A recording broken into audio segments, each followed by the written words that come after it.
Hey, what's up, everybody? Really excited to share with you guys what we're working on here.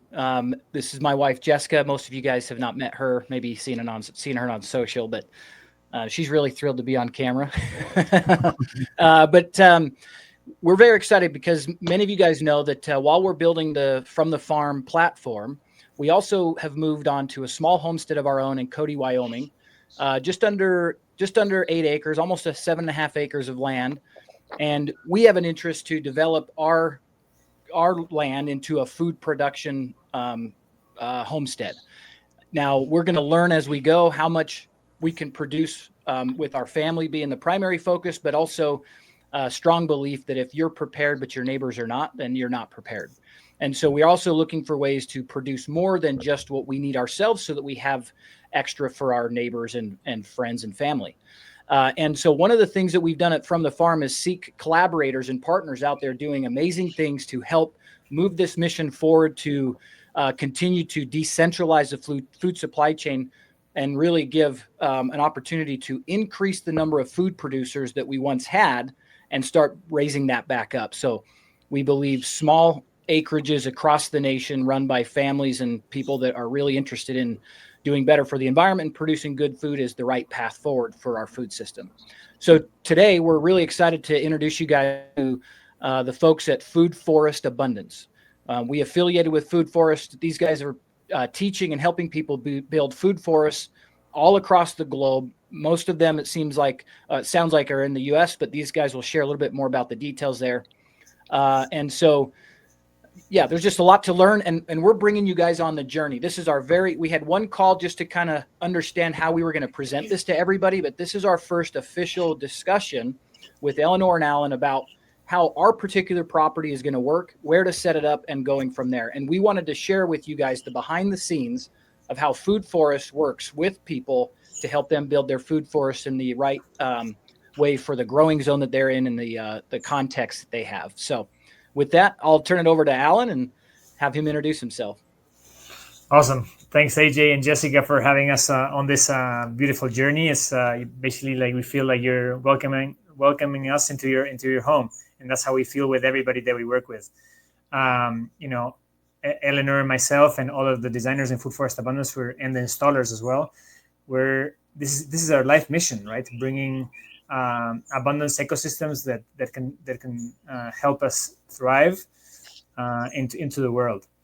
Food Forest Abundance started in 2021, and it was founded by Jim Gale, and he started with his own project in Florida, in the south of Orlando, in St. Cloud, and he created this kind of like ecosystem, which is called the Freedom Farm Academy. His actual place is called Galt's Landing, and the mission was basically it started with like turning yards into food production, so removing like all the chemicals and all the poisons from like food deserts. Basically, you know, like back in the day everybody used to grow their own food like close to home, but then, you know, because of whatever ideology that came around, people started growing lawns, and lawns is the most like underutilized ecosystem, and also like the most desertic, you know, that doesn't really hold any life. So Jim was able to like bring a simple concept that was like, you know, that existed before into life again, right? Like let's and it started doing all the craziness of COVID, where people like started also like waking up to, hey, like we need to like take control of our lives because seems like it's going to go crazy. So it was the perfect timing, and since then we've been helping people design and install food forests on their lawns, and we've also expanded from just the lawn to actually bigger ecosystems. And now we also have people replicating Jim's model of the Freedom Farm Academy in different parts of the US and in the world. We actually, the furthest ones that we've done was one in Thailand and then one in Ghana, Africa. So so it's we're going to take you through the journey of, you know, how we go about empowering you to grow your own food. There's several tracks that you can take actually, but it all starts with an initial consultation, which is what you're going to see today, and then it goes into the design phase. So yeah, Eleanor is our lead designer in Food Forest Abundance, so you can give a little bit of an introduction to yourself, Eleanor. Thank you, Alan. And thank you, Jay and Jessica, for bringing us here and trusting us in having your food forest project going on. My name is Eleanor. I am a designer for food forest abundance. I've been a designer for 3 years. I originally come from France and Italy, but the last 6 years I've just been traveling the world and developing projects on different climatic zones, the tropics, the temperate climates, and the continental climate. And just last summer in July, I was in Colorado on a 12-acre farm. So similar climate to the one you have in Wyoming. So yeah, uh, we will go through a series of questions to discover your project. What are your intentions? Going to a little bit of like going to more details on the land itself, because we are really trying to understand what you want and what the land can offer. And as permaculture designers and food forest designers, we are really at the intersection point to try to make the try to optimize everything so that you and the land can work in conjunction. So Great. let's start if you're ready. Yeah, ready. And just real quick, correct. When I describe to people what we're doing with Food Forest, I try to simplify it because it's how my own mind understands it. So I describe it like it's like hiring a landscape architect. That's something people are very familiar with, but the context or what you're looking for is food production versus just ornamental. And so that's Exactly. really is that would that be a fair way to kind of describe it to people when you bring on your Food Forest team? They're landscape architects with a very specific focus on food production. On food, yeah, food Okay. production, yes. Yeah, And great. also we are not only focusing on food production, but we're actually focusing on building a resilient ecosystem that can Hmm. actually increase the chances of resilience and sustainability of your food production. So we also will look at the water patterns, at the wind, all these energies entering, what is like the wildlife, the slopes, any of these factors, and how to minimize them or increase them, right? So that your ecosystem can get really real support. We also work with support plantings, plants that are um, working in symbiosis. Hmm. And so, yeah, it's really trying to work with as many connections as possible on the Great. land. Yeah, amazing. Yeah, I'm excited to see what you guys have for us. We've been looking at our property for almost 3 years now, just imagining what we can do. So this is the first real energy and effort we've put in for an organized, Mm-mm. and I'll use the word organized because the stuff we've attempted so far has been. Uh, we'll just try it and see how long we can run it, and we've run through goats and pigs and cows already, trying to figure out what works best for us. But really, we're excited to put some real structure to what we're doing. So, yeah, Great. cool. All right, so take lead. Let me know. Are you ready for that first screen or whatever you'd like? We are. So what is going to happen is we are first, before we share the screen, we are first going to through a series of Okay. questions. Alan and I are going to take notes, and it's really to understand your intention, the structures that you want to bring in, like your overall vision, because we have to, when we work on a project, we really have to work on a vision and then build little piece by little piece. But there's some strategic elements like the water, the access, the structure, the protection from the wildlife, the wind, the snow, accumulate the snow to have this water that slowly releases in the ground, especially in your area. So all these are elements that we need to know even before knowing what plants we are going to put in your food forest, right? Great. Okay. So yeah, let's just go with the questions. I will be taking some notes, so I will, my screen is there. So Yep, great. I will write. And Alan, feel free also to jump in and ask your own questions, right? Yeah. Okay. So first of all, what is your main focus with the property? What is your main goal? Overall, Yes. Is it yeah. food production for you, for opening to the neighbors? Any kids involved? Education, visits, Yeah. Airbnbs? Yeah. Great question. Yeah, we want to produce. We want to be able to produce food for our family, and if we have excess, of course, make that available for our neighbors. But our primary desire is to create like an educational opportunity for people in our growing zone to come by and see the different things we're implementing on our property for this zone. Um, we do have visions of a couple of short-term rentals on the property so people can experience it, whether they're here to observe what we're doing from the farm side or just to have a nice place to be that we've built a beautiful ecologically respected environment for people to visit and stay while they're here, because we're right outside the east entrance of Yellowstone, so we get a lot of visitors coming through here. So we see a really great opportunity to educate people on these different things that we're doing. So we're doing a food forest. We're going to build a wallapini, which is, for those that don't know, it's a below ground greenhouse for really cold climates like ours. We do want to do a small row crop section to just demonstrate the old methods of row crop farming on a small scale, and then have some livestock to add that element to our ground as well. Whether the livestock ends up being, we do see carrying some smaller framed cattle for our own food production. We're looking at miniature Herefords, small frame. They do well in the environment. They don't need a whole lot, but enough just for us to basically finish out our own meat consumption needs, because we don't have enough ground to do more than that, really. So that's the vision. How many? So, sorry. We were thinking two miniature Okay. Herefords. Yeah. They finish out only about 200 pounds on the rail, so they're much smaller, and I think two is great for the size of land we have, but also enough meat with two to produce for our family. Okay.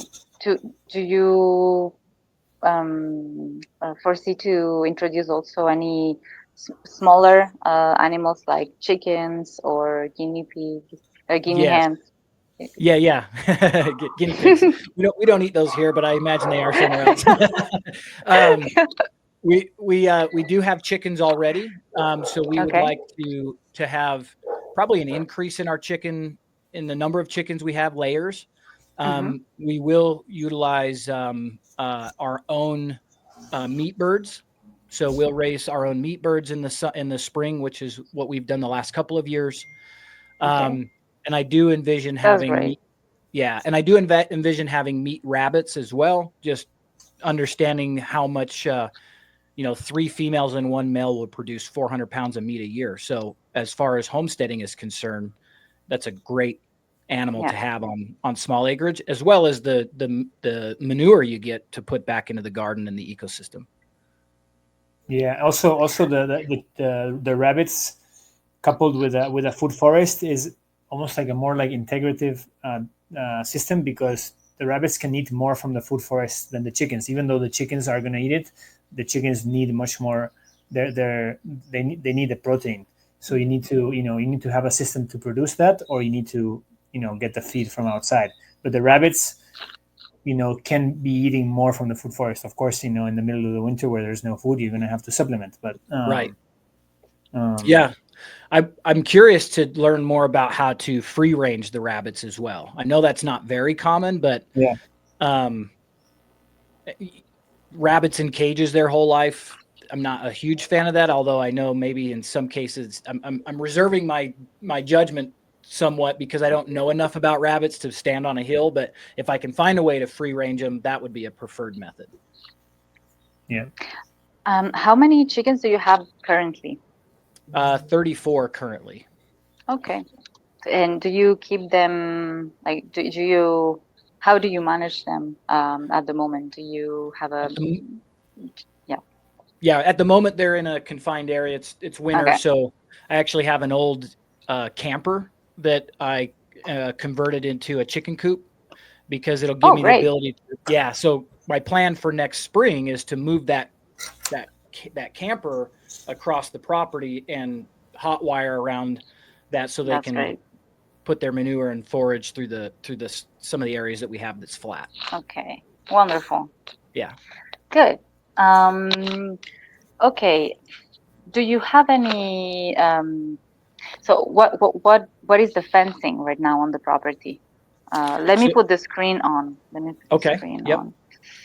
on. Yeah.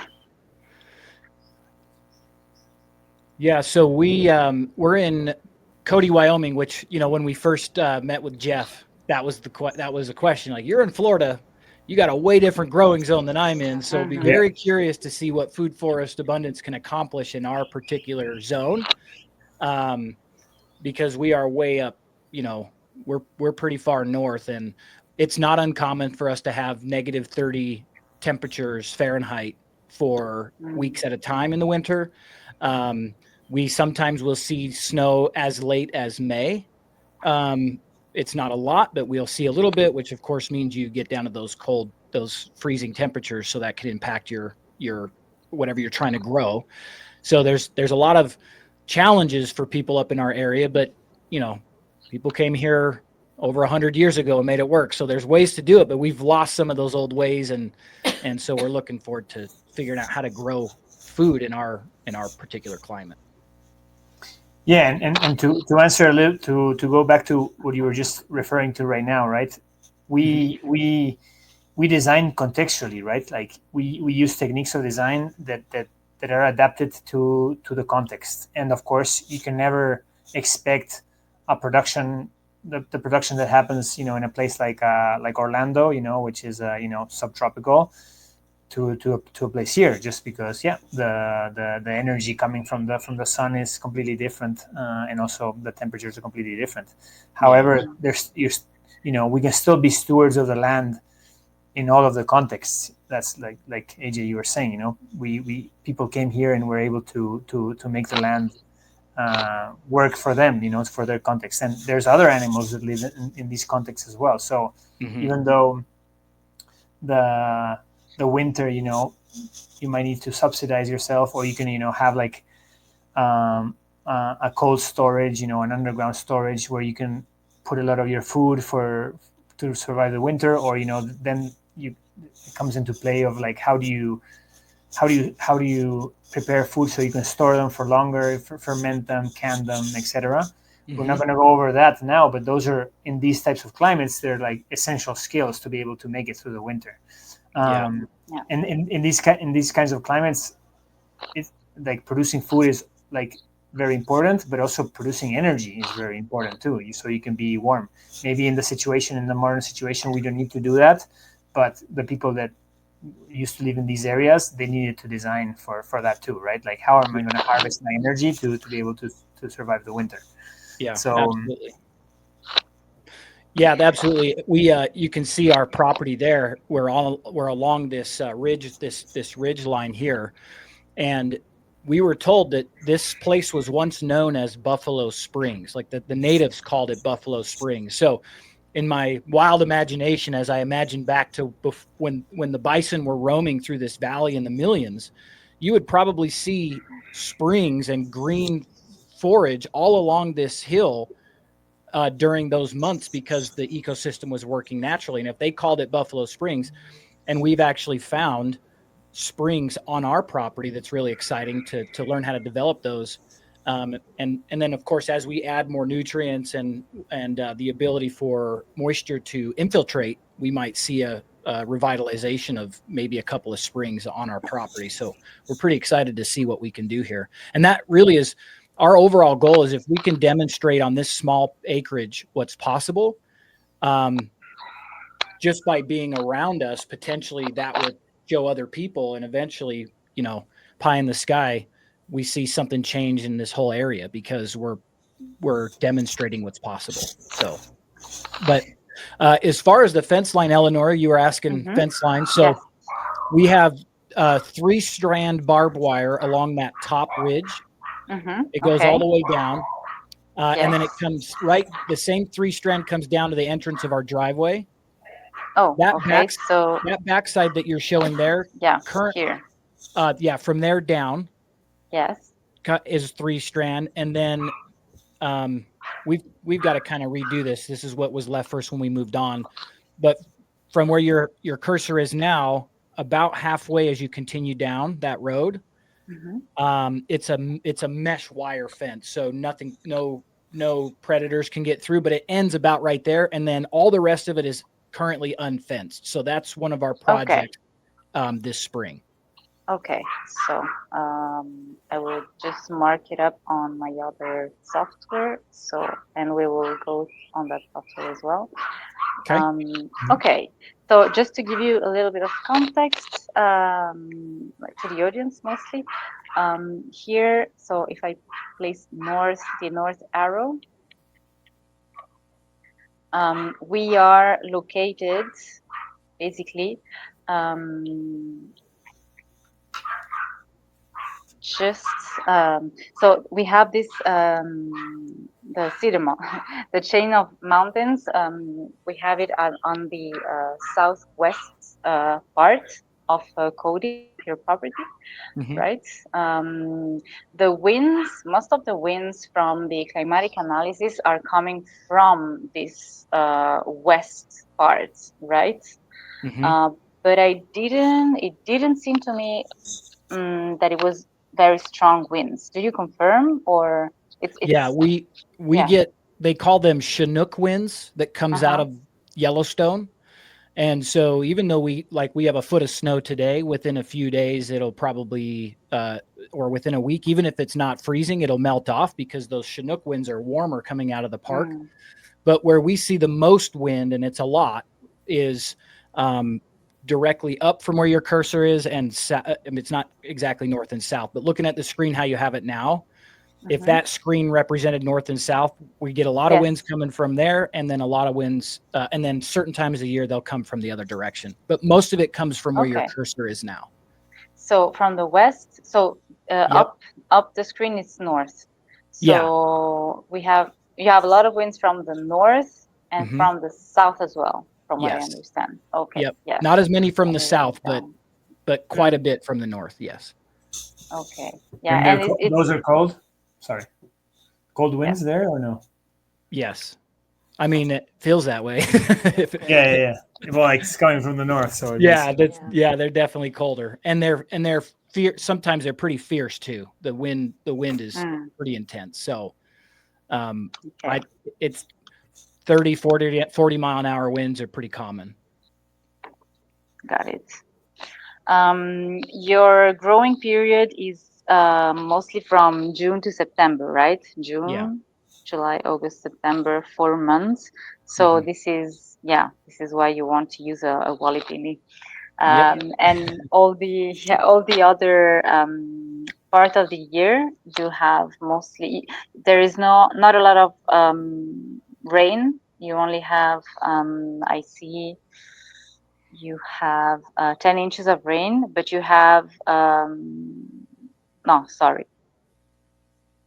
inches of rain, but 50 inches of snow. So basically your water collection is from the snow. So we will need to think of strategies to capture the snow and slowly release it in the ground. Okay. Okay, so let me put the contours on to really show like the slopey parts of the land. Yeah, so also to for a little bit for the audience, when we're trying to understand the landscape again, kind of going back to context, we understand that we try to understand the limitations first, and then from those limitations try to harness as much energy as possible to overcome those limitations. So this is a kind of like a high altitude desertic climate, more or less. So we're trying to focus a lot on capturing water as much as possible to keep it on the land. So basically, we normally try to create passive systems to put the water into the land, and then with this new information of the cold winds from the north, then that's an energy that probably you want to kind of like mitigate a bit. So that's going to fall into the design strategy as well, because you want to prolong the warmth in your site for personal reasons, but also for growing reasons. Exactly. Makes sense. Yeah, and as we drive through this area, the homes that have been here longer and the people that really understood like the winds and so forth, you can barely see their homes inside their own forest. They build massive wind walls or build with vegetation to keep that wind off of their homes. And it's interesting to see those that have been around long enough and how they've adapted to that. What type of vegetation are they using? Are they using spruces, pines, cedars? Spruces and pines mostly is what we see. Yep. Okay. And so these are, they are good because they are evergreen and they grow quite tall. The only problem I would say is the fire risk, which is quite high. So yeah, it's kind of a bet, and I think we would need to think of how to rehydrate the land before before the fire could even reach to those spruces and makes sense. This. Also with good management, like keeping the vegetation low so that it doesn't pops up into the branches. It's also good to have this kind of management. But yeah, you're talking about ladder fuels for the listeners. Yeah. That's it. Okay. What kind of wildlife do you have coming in? We have fox. Uh-huh. We have foxes and deer. Those are the two primary in terms of mammals. But then we have in our river bottom there in the creek, we see ringneck pheasant, which are really great to see. Love seeing those thrive around here, and we definitely want to in the river bottoms. Of course, we're going to maintain that for the wildlife to have good habitat for those animals. But that's pretty much it as far as what sticks out. Sometimes they will have grizzlies come down towards our area, but we've never seen them or heard of them in our neighborhood yet. And hopefully that stays that way. Yeah, keep it outside. Yep. Okay. I will pull up my other software on the screen. So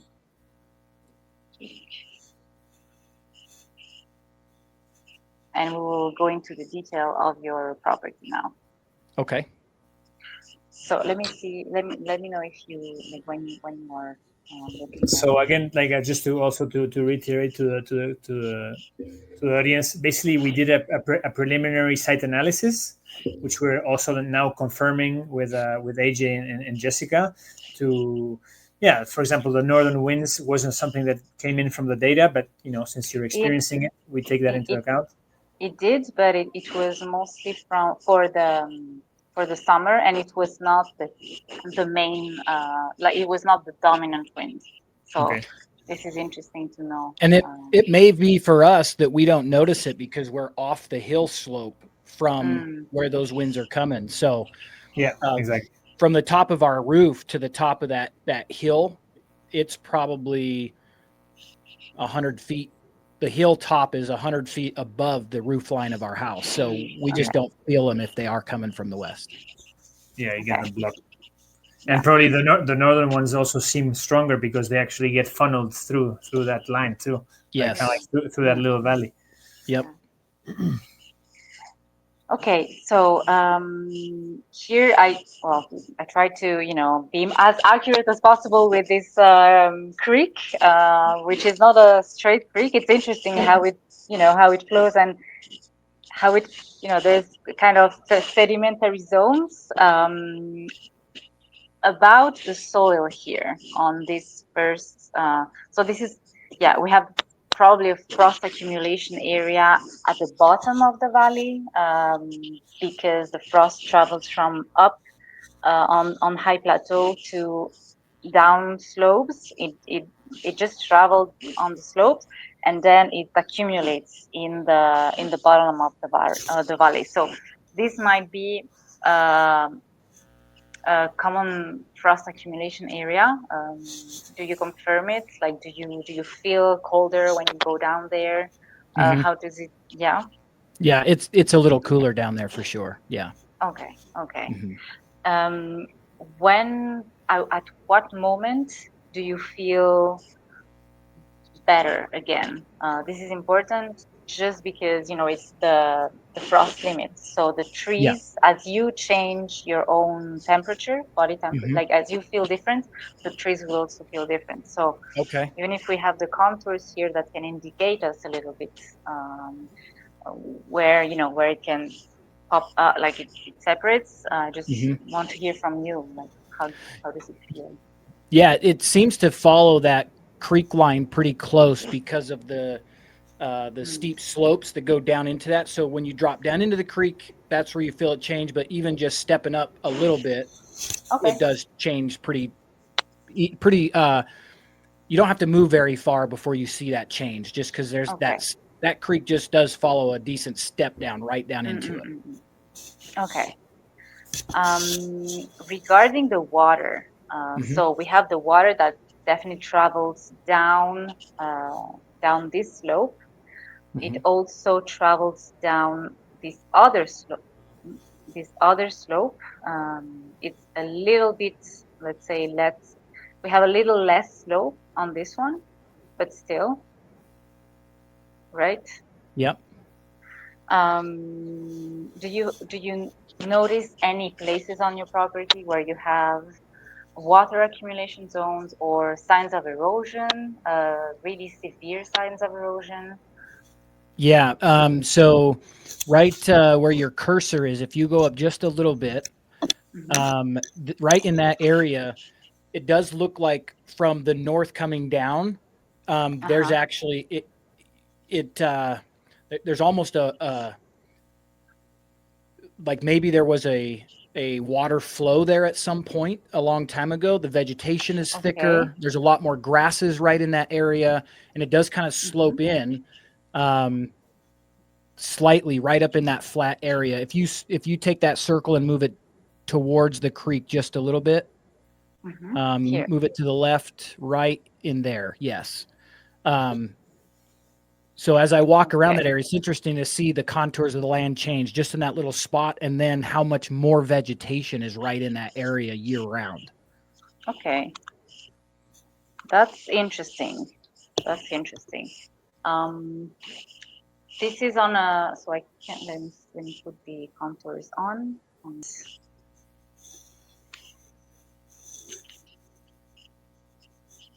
which means it's still on the slope. Hmm. It's Sloping? very subtle. Yeah, it's very Yeah, subtle, yeah, but yeah, it yeah, is yeah. sloping. Hmm. Okay. So this might be an interesting place, not for the Walipini, Yep. Hmm. maybe for some other plantings. Not probably not your. I mean, it could be a potential spot for a food forest, but it will be a little bit far away from the house. Hmm. Um, okay, let's just keep going. Yeah. Alan, do you have questions in the meantime? Well, there's interesting observations also. If you want, like the animals, like if you're gonna have cows, like you were saying before, right? That was like the Buffalo Valley or Buffalo Springs. Um, the again, kind of like an educational thing, because I've heard you say this before as well, AJ. But basically, like the big mammals were the ones that fertilized the ground. With their moving patterns were the ones that fertilized the ground. And even though you know there's a lot of like talk about that mammals are degenerating the land. They actually can be the solvers, right? They can be the ones actually bringing the land back in a quicker way than us humans. So if you're going to have some animals on the land, if we want to like look at the entire place holistically, because we can integrate animals with fruit and nut production, right? With food forest. Absolutely. So we can, and I know you have a big space. Right now we're designing like one element of it, but understanding all of the elements also gives us information on like how are all of these elements going to be interacting with each other. And animals, go really well with increasing the capacity of nature because of this, cycling of nutrients that they generate. And normally mammals in these kind of like tougher conditions are the ones that are going to bring life back the quickest. Yeah. So so it will be interesting to understand how we can think about the patterns of how the animals are going to move the land, and then from there also there is a practice that is called the silvopasture, which is putting animals through grasslands, but lining those grasslands with tree systems. So yeah, I'm a huge fan of silvopasture, and I would like to. I mean, one of the things we did right away and didn't prepare for it was bought a bunch of trees and planted them, and then they died. So we just didn't have a plan. We just jumped for it, didn't have a plan. But adding more trees and so forth on the property for silvopasture is a big desire too. Yeah. Was it on these parts I saw from the video? They were the trees that you planted. They were here, right? Down a little bit more, right at the bottom where that next blue arrow down. Oh, go down from there. Yes. Or no, close south. Down on the picture. Yeah. To the right. Yeah. So that next blue arrow just below your cursor. Okay. Yeah, it's all down in the bottom right there in that area. About these parts. My question is, so you have let me just get rid of the all this here.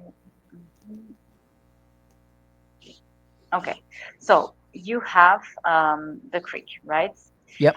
On this part, so we have the north, south, east, west, the access road. The sun rises on the east and sets on the west, right? So this means that since you have a slope here, this part, yes, it's protected by the western winds. It's not protected by the north winds, but it's protected by the western winds, and it doesn't get full sun all day, or does it? Until about October, November. And then the shadow starts stretching over that area about 4:30 in the afternoon. So we lose quite a bit of sunlight. Okay. But over on the other side of the creek, it's far enough away from our hill that it will maintain full sun throughout the whole day. So this is why you put the wali, like you want to put the walipin here, right? Yeah, right. Okay. And I know we initially talked about putting our food forest down there in that bottom section, but we're open to moving it up top. We're open to putting it where you guys say it's going to be best for our property, really. Yeah, here there's a little bit of a dance of energies that we need to like kind of like consider.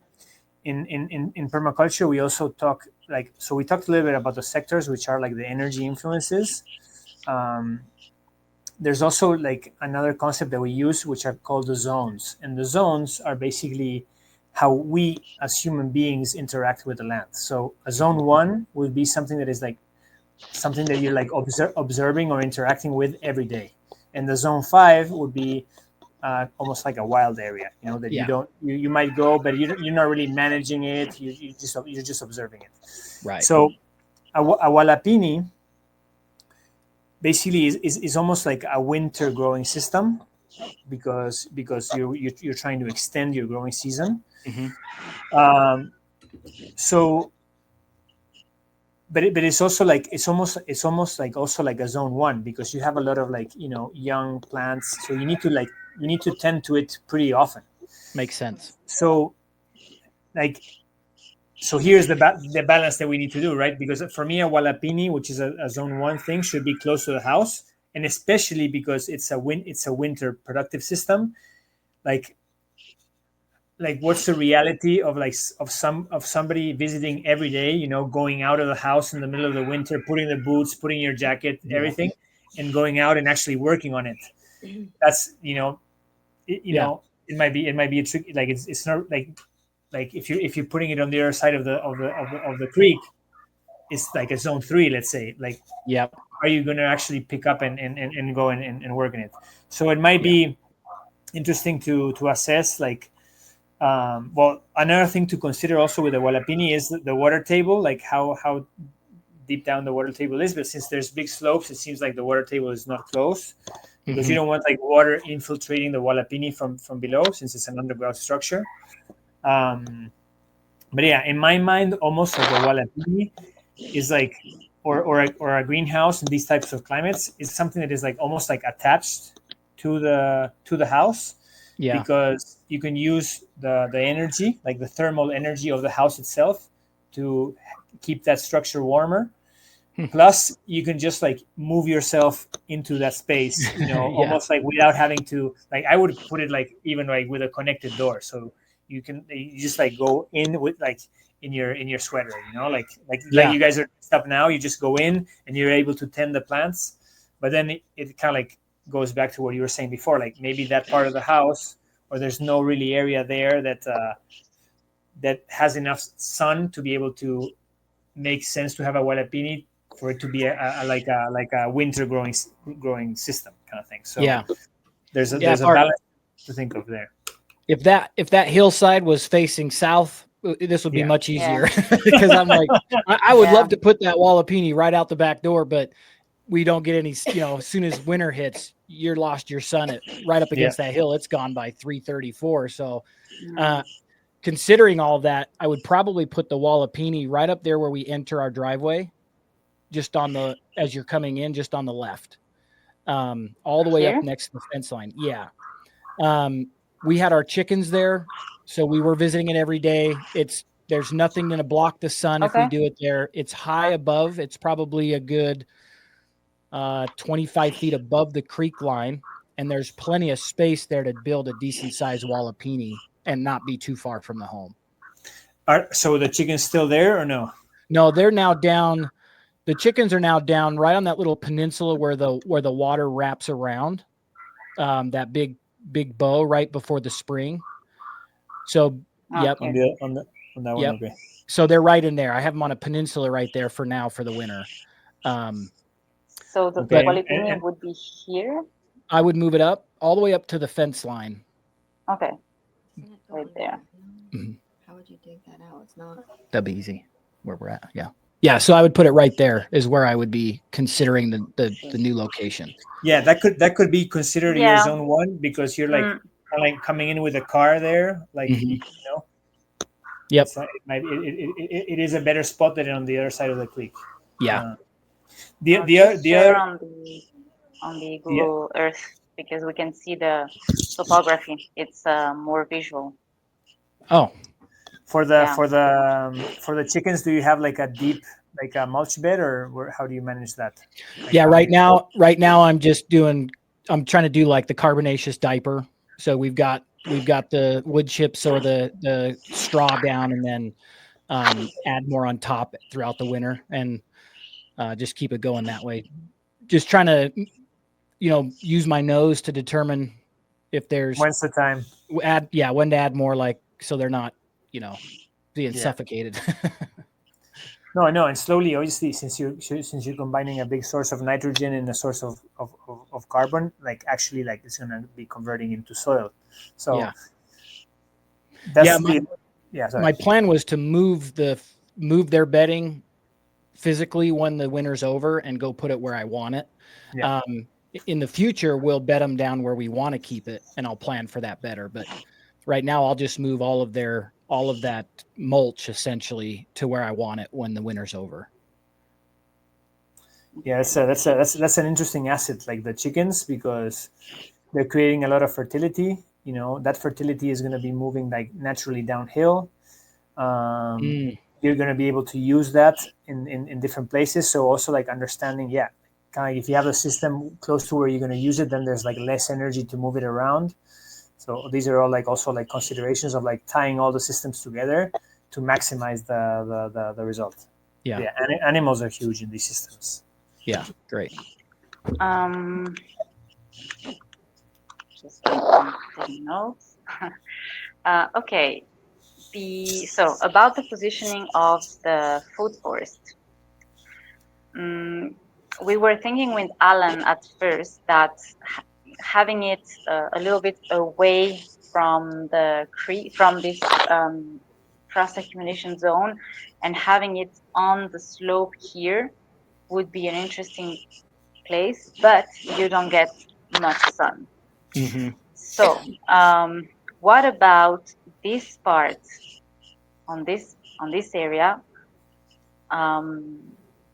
which gets more sun? It's not so there is kind of a balance here. Okay, Mm-hmm. there's different possibilities. We have the slope here, but it would definitely not get that much sun, but it would be protected from the cold. Right, Mm-hmm. the cold would just go through the food forest and not accumulate here. We have another spot on this part where we are protected from the western winds. We would need to protect to build to plant a windbreak for Mm-hmm. the winds from the south, from the north. But you may have less sun and more frost accumulation. Yeah. But you're close to the water, and then your spring is somewhere here, I think, Yep. right? Like a potential spring. Yep. And you would be on the side of your house, right? Mm-hmm. So it's easier to walk. It's easier to look at. Like, can you look? Can you see your food forest when, like, can you see this part down there when you're in the house? Because we have a Yeah. If slope we look here. out our back window there, we could see that. We can Okay. see that entire area. Yep. Okay. Well, what happened? And then we have so the last point of of your food forest, the last potential point would be on this side here, right? Where we have more sun. It's on the north slope, but still it gets sun all day. From what I can see, it gets sun Yeah. all day.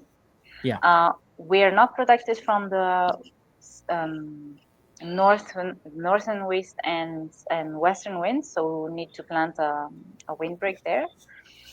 And the creek is relatively close, but your house is on the other side. Mm-hmm. So we have we have a situation here, Yeah. Yeah. right? If we, how close does the windbreak need to be to the food forest? Right at the edge, or It can, yeah, I mean, it can be, you can have your food forest rows spaced, let's say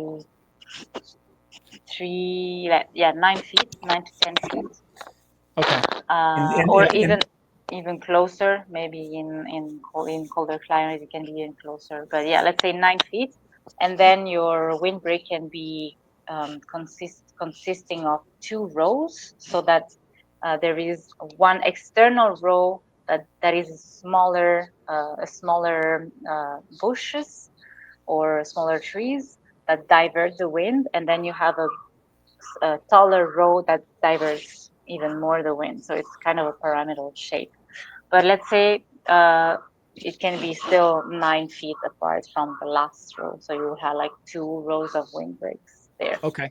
yeah, well, in this case, it like obviously you want to create some space to be able to go through it, but in this case, since the colder winds are the northerly ones, and the sun is going to be on the south, the windbreak can be really close. to the food forest. So Okay. if we put it there, so Yeah, one of the reasons I was asking is I do have a vision to line the perimeter fence with its own windbreaks with a mixture of berry bushes and then trees, because we're gonna, if we're utilizing all the ground to grow, I need to create a decent wind barrier for that whole flat area anyway. So repetitive windbreaks, like yeah, generally when the height of your windbreaks, if it's 50 to 60% permeable, which is like not thicker, not that thick, but it's still, you still have some wind passing through. The height protects at least times 10 the length of the land that you have after the windbreak. Okay, yeah, that makes sense.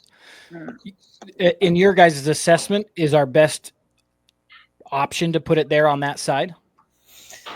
I think with the information that you just gave us, that is also like the more moist spot in my mind. It seems like a nice place. Again, it would be like almost like a zone 3 system, which either way, like that's, it's not really a winter growing system. Like it's more of a summer growing system. So you would be more prone to being there and observing it and managing it. And I also want to put some thought into with Elenore, like on what kind of like with this information of like the 2 cows, like thinking about like how are the cows going to be moving through the land, and does it make sense to like we are thinking we need to concentrate the food forest, create a lot of density, because the density, and put a lot of support species, because the density is what's going to protect the trees from not dying. Because if they're like isolated, they have like more chance of dying. But if like creating dense systems,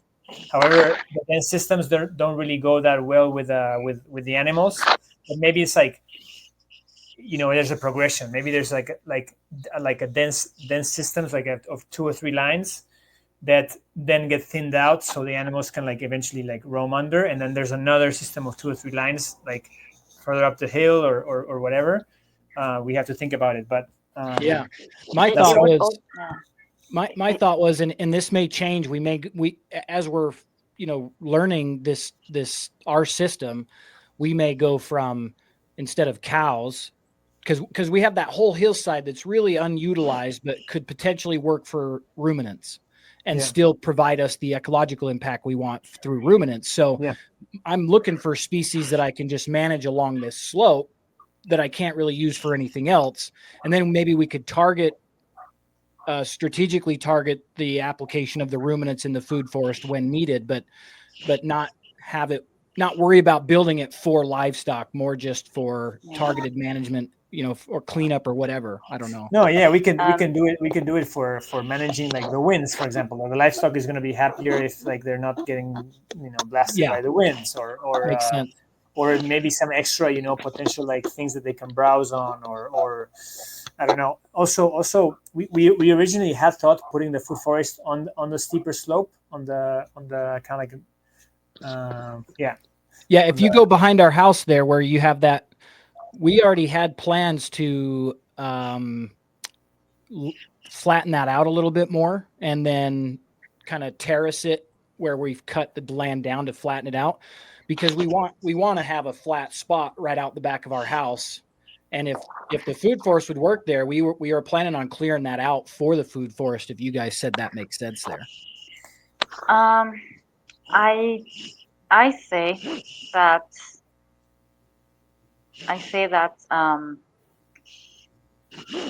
consider the small growing season that you have. You really want to maximize the sun. And so I would probably start with, so we have the creek here, right? So the first spot where I would start the food forest is right outside of the frost zone, somewhere here. And that would be perfect. We have a creek crossing right there where that red dot is on your screen. This one? Yeah, Yep. So we have a crossing right there at the top of that goes right across the creek that was built to be able to access the other side. Okay, so there, this is a road. No, No. crossing. Just right where your cursor was. Uh-huh. It's a It's a footpath. little bridge. It's a that he bridge. built Ah, just to okay. go from Yeah. one side to the So other. I'm saying it's not that would Oh, not be inconvenient to put it there. So if that's the Yeah. best zone, then I even Mm. looked at that as a potential when we talked about the frost line. Yeah. Mhm. No, and also the observations that you're seeing, right? That like that water accumulates there. So Yeah. this is like that's a big water and sun are the biggest considerations here, and then protecting from the wind. So Yeah. this is a good spot. Then I'm like kind of a little bit stuck in my mind with the animals, but yeah, for the animals is like probably like instead of doing a food forest on the other side, is more like tougher trees that can hold the winter, that we're not focusing on production, because yeah, if we have like a late start of the sun hitting the system, it's not gonna produce fruit, but the tree can still like survive from the sun that comes later, and that's going to help the animals as well, and it's going to create a lot of fertility in that area too, with the droppings from the animals. Yes. Yeah, So so basically the food forest could be enclosed. You don't need to have cows in the food forest. I think Yeah. they will just create damage. Mhm. It can be enclosed, but you can have, as Alan says, the animals grazing. This can be one grazing paddocks, probably cut by, cut in multiple parts. And then with the rain and the snow, the elements will percolate into the food forest, which is here. So you will yeah, have nutrients from the grazing animals, and then you have they can have a pathway to go, like probably on this side or on this other side, to go on the other parts of the property. But I would not include the cows in the food forest for sure, because they will create damage. Like having big animals in such a delicate system on the first years and also on the last years. Like I would mostly include chickens, maybe goats and sheep, but yeah, not bigger Yeah. than that. And closing it off would make sense for the wildlife too, for the deer. Yes, for sure, the deer sure. especially, yeah. Yeah. Mhm. Mm, Yeah, especially okay. because if not in the winter months, they start eating on the stuff because they don't have that much food, and then they destroy your food forest. Yeah. What about the irrigation? So you have the creek here. I believe you will probably need to have a water tank, just to make that um, reservoir for water. Mhm. Probably you can also have it probably somewhere upslope here, and then feed by gravity. Um, Feed the food forest by gravity. Yeah. Yep. We Or could do you that. Okay. I'm going to switch software Okay. because Is there a lot of wildfires in the area or no?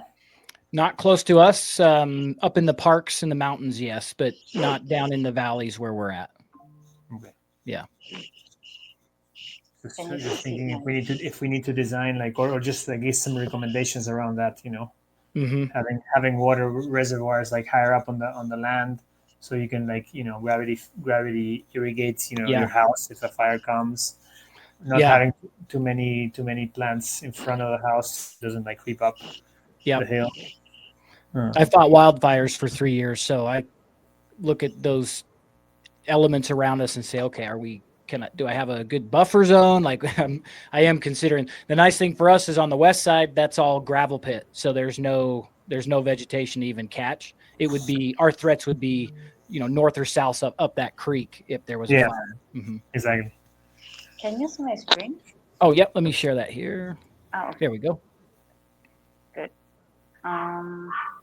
Okay, so we are just designing the food forest area here with potential water tank. So this is notes, right? We're taking notes, and we are working directly live on the design, like on the concept and Design draft. design draft. So water tank. We were thinking with Alan that it might be interesting also for you, but this is like not in the this is not, let's say, focused on the food forest. This is mostly like a bigger uh, picture of your property. Integrating protection plantings along the house. So you were just saying that you want to build a terrace, right? Yeah. But protection planting from the wind, like putting those plantings a little bit more upslope, and also having a diversion drain that would basically, just before the terrace, a diversion drain that could divert the water. The terrace is in the back. Is in the back of the house. Sorry, Elenore, or on the side. What you were thinking, AJ? Yeah. We just wanted to utilize the hillside for as much as we could, and so the terrace concept would be to allow us to do more there. But right there where a trailer is, it's so high. You can't terrace it right there. You can just start above it. Would it be here, like where it's? Yeah. They'd be. If you take it back behind the house, so see how the house has that cut. So go drag it to your right. Bring it down the other direction. Yeah, right there. Yep. Okay. That's what we're looking at. Yeah. Okay, good. And you could, okay. So just one note on the terrace is if you're thinking about growing stuff on the terrace, or if it's just for recreation, then that's fine.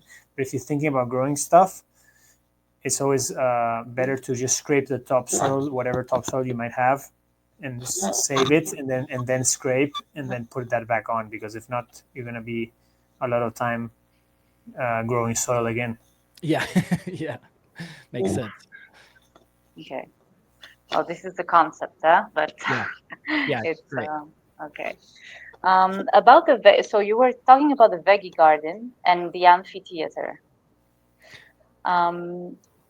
What about them? The vegetable garden we had, so where the just above the terrace, that little half green half arch, that's where we've been growing our own veggies. Just out our the other one to the left. Oh, here. Okay. Yeah, where you have veggie garden. That's where we've been growing. It's close to the home, right out the backyard. So that's why we were going to clear that out a little bit flatter there for a bigger garden. But that's where we've been growing currently. Okay, and it works well. Yeah, because it's our house water. Our hose reaches that, and we can water our garden with our hose. Good. I would also include, like, maybe, since it's protected here, maybe, have a little row of, support plants, just to screen from the wind. From the wind again. Makes sense. Would be interesting. And the amphitheater you would keep it here for educational purposes, or? And see where the terrain has the arch, the natural terrain, just by the. Here. So that's the bowl that if I end up getting to that project, that's where I was putting it. Yes. Okay, interesting. So you can spot the food forest and. Yep. Would you? Yeah. Okay. Regarding the food forest itself, there will be lots of support species, probably more than the production species, because you really want to keep this ecosystem protected and nourished. Okay. What are the favorite fruits and fruit trees that you would like that work in your zone? We are going to I'm going to do with Alan a little research on that, on that, but you already have some ideas. We were let me see if I can find it. We're looking at apples. We really like the idea of apples. We saw that there were some plum and pear varieties that might do well in our area potentially. Um, I think cherry. There was a type of cherry tree that was on there. Maybe sour cherry. Yeah. Mm-hmm. Plums. Plums. Yep. Okay.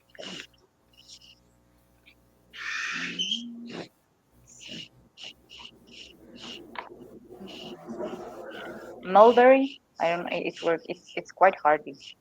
Yeah. Mulberry would be great. Yep. Mm. Let's see. We just found the list here. So. Oh, what about serviceberry? What is it? Serviceberry. Oh, I haven't heard of those.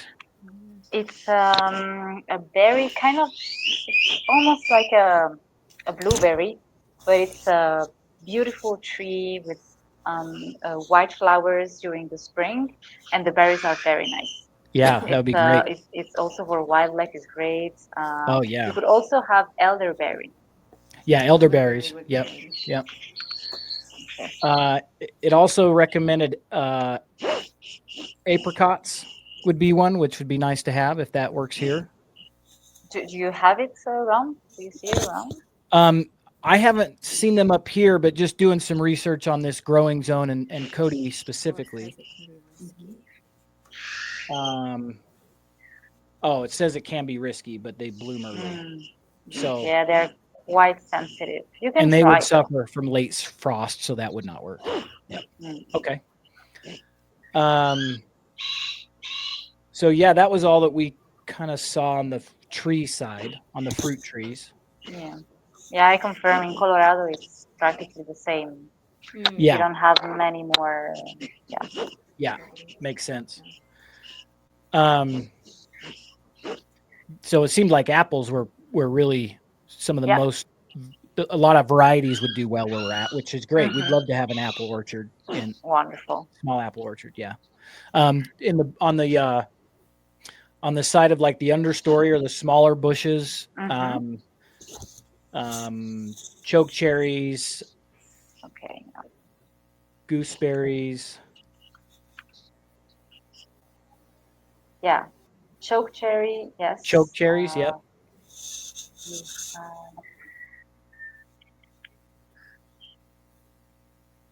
What about there's a Nanking cherry? Oh, yes, I think I've heard of this. Yeah, it says well known for tolerating cold winters and dry conditions, good for fresh eating or preserves, and also provides attractive spring blooms. You also have the chokeberry, which is Aronia melanocarp. It does good in the shade, semi-shade. Okay.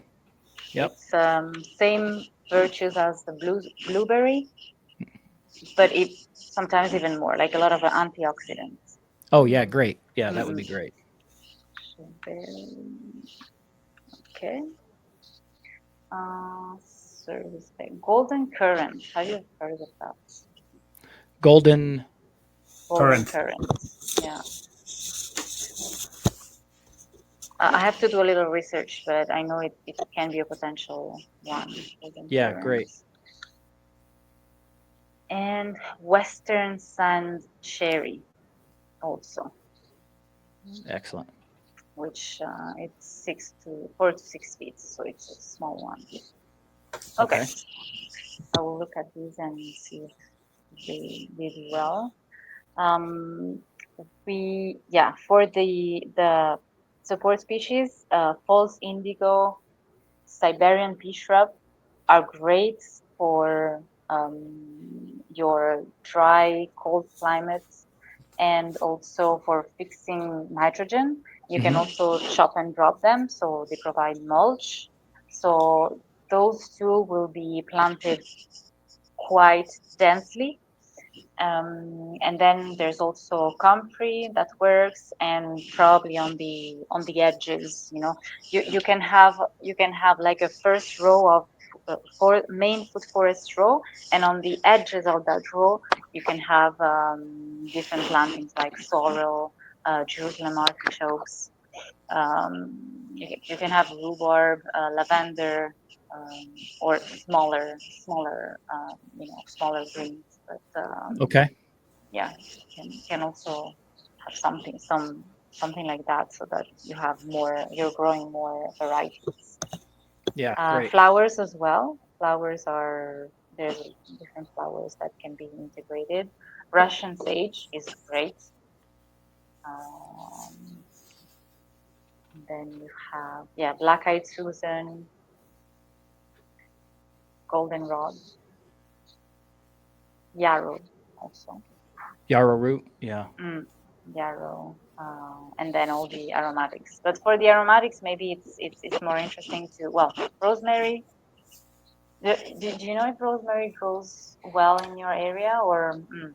I'm not sure. I can ask around. I can reach out to the local NRCS and Okay. see if rosemary does well here. Okay. Maybe it's too cold, but Yeah. okay. I think we're quite good. We have this okay. Let's talk about the water storage of the Okay. house. So for now, do you plan to have a water tank irrigating the veggie garden? The veggie garden is just our house water, our municipal water. Okay. And then the Wallapini will be from the creek as well as the food forest. Okay. So let me just Wallapini first.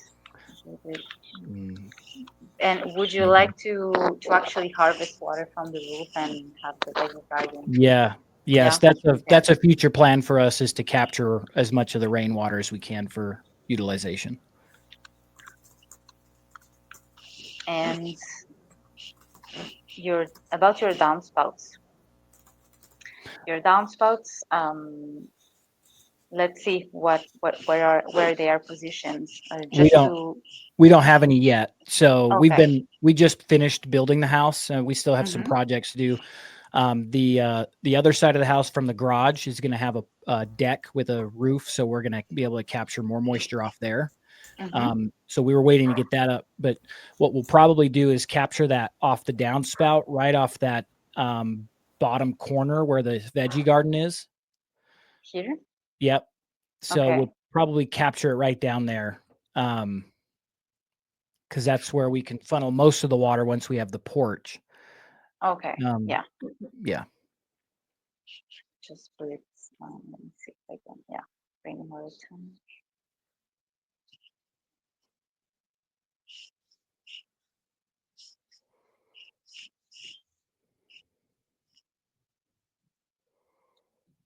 Okay.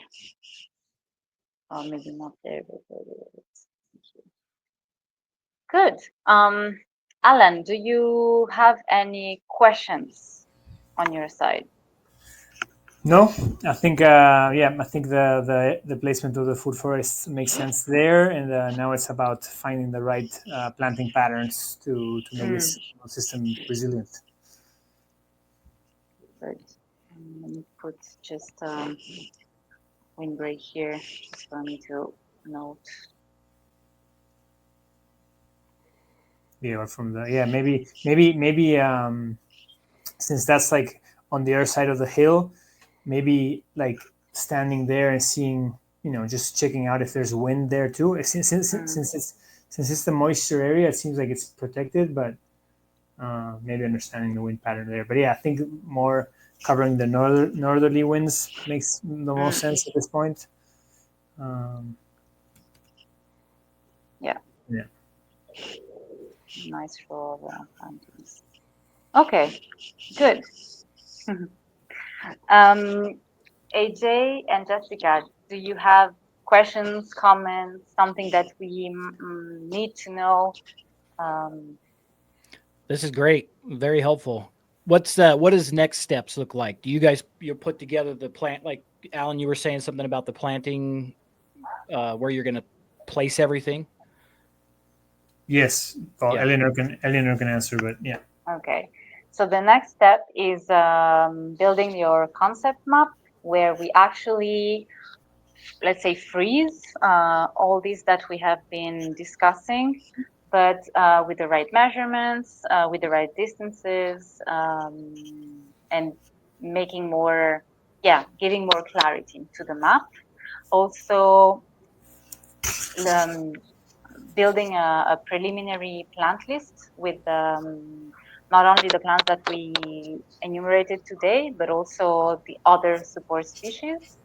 And then we will send it to you. You can revise it. And then we have a second call to validate, to change some elements, knowing that right now it's concept, so everything can move. Okay. After we validate the concept map, then the detailed plan will be. I will be working on the detailed plan with Allan. So we will not be able to move huge elements.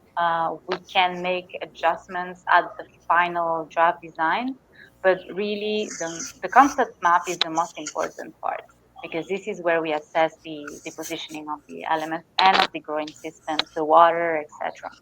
Okay, great.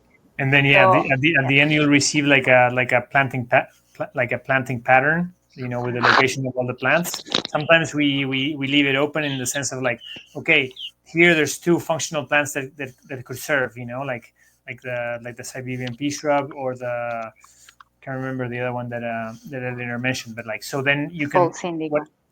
the false indigo. So then depending on what you can find, you can place either there, and then, but yeah, we'll create a pattern for you to know, like, okay, this is like the sequence of planting that you need to put in there. And we'll also explain, like, we put a lot of like functional plants, because those functional plants nurse, they're like tougher plants. They nurse the more sensitive plants, and they also provide the function of capturing nitrogen through their symbiotic relationship with bacteria, but also they serve as a biomass. You can chop them and then put them back on the ground, and they create a layer of mulch, the same as what you're doing with the chickens. Excellent. So then they can like feed the soil and like capture more water on spot. They create like a sponge situation. So you're creating your own nutrition on spot. But yeah, having the chickens right there, that's going to be a huge asset for the food forest as well. So awesome. Yeah.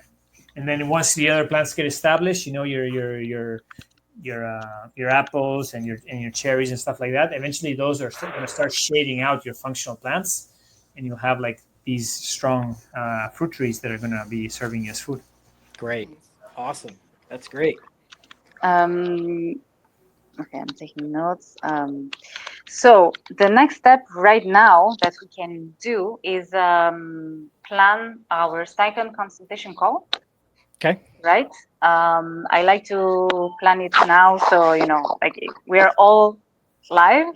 Yeah. We can plan it actually for next week, maybe Thursday or Friday. My Friday's wide open, so let's do Friday. Okay, Allan, how are you with this? Friday the 14th. Yes.